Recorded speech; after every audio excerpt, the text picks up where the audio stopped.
كل نفس ذائقة الموت. طيب ما الذي يبقى للإنسان بعد موته؟ قال وإنما توفون أجوركم يوم القيامة، فاعمل لآخرتك، هذا الذي سينفعك بعد الموت.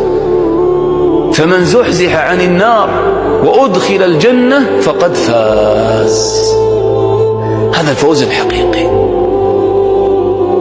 بخلاف التمتع في الدنيا. ولذلك حذر منها فقال وما الحياة الدنيا إلا متاع الغرور.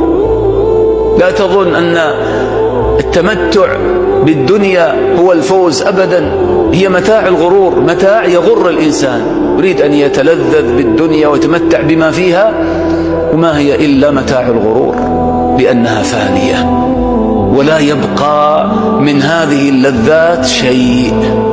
ما يبقى لك بعد موتك إلا العمل الذي قدمت لآخرتك، إن خيرا فخيرا وإن شرا فشرا.